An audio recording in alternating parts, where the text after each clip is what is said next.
cars, damaged homes, and charred debris Saturday in Philadelphia. They're trying to determine what made an air ambulance jet plane en route to Missouri explode as it crashed on a busy city street. All 6 people on board were killed, including a young girl, and at least 1 person on the ground died. Madeline Wright has the very latest.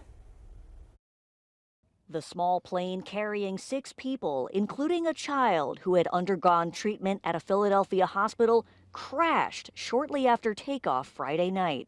I know that the good people of Northeast Philadelphia this morning, as daybreak came, walked out from their homes, came down from their stoops, and saw carnage in their communities, saw fuselage, saw destruction, and saw things that no one should ever have to experience in their neighborhoods. Witnesses described a huge fireball amid the tragedy in the densely populated Philadelphia neighborhood. When I heard a loud bang, my wife called me out she said, "Babe, come outside. There's something happened." A flash out of nowhere came up. Very scary, especially since the other day there was another plane crash with a helicopter.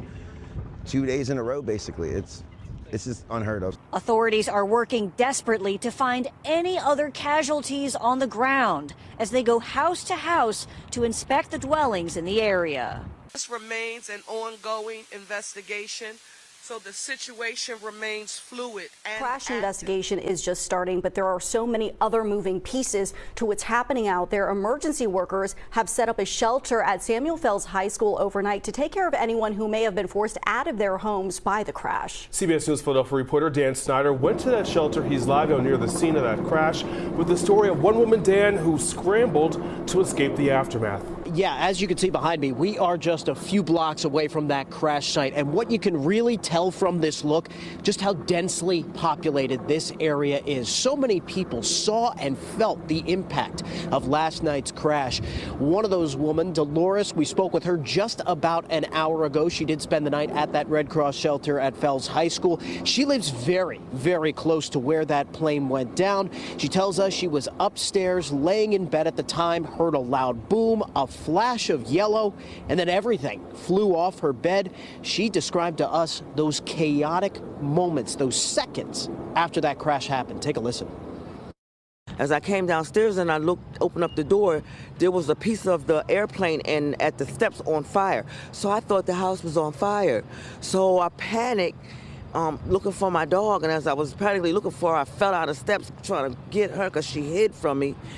And then when I went down to the basement, I opened up the back door. The back of the house was on fire. My neighbor's house in the back was totally engulfed in flames. Now, fortunately, Dolores and her dog were able to get out of the house safely. As we said, she did spend the night at the Red Cross shelter at Fells High School. When we spoke to her just about an hour ago, she was actually on her way back home to get her first daylight look at her home. She tells us most, if not all, of the windows in her home are blown out. But at this point, she does not think she has any fire damage, so she is going to check everything out, as many people around here are going to be doing today. Left behind, any street, any alleyway, any pathway you could really find that could lead to that crash site is going to be closed off as police try to cordon off as much as they can as part of this investigation. But obviously, this entire area was full of activity last night as that jet went down.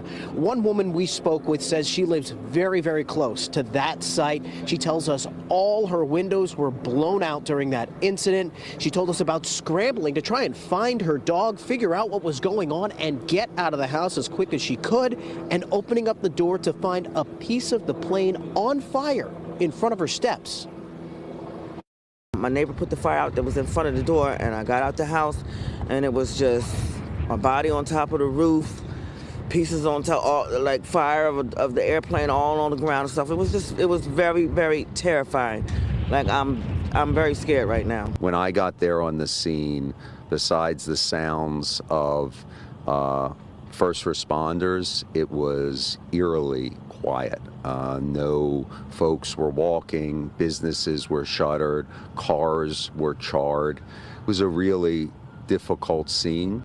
State Representative Jared Solomon, who you heard from there, he grew up in the neighborhood, he represents this area, and he echoed what we've heard from many people here, that this was just something that was completely unimaginable to them. A plane going down in their neighborhood, never even considered that possibility. He says this is now a time for the community to come together and lend a hand where you can. We'll send it back to you.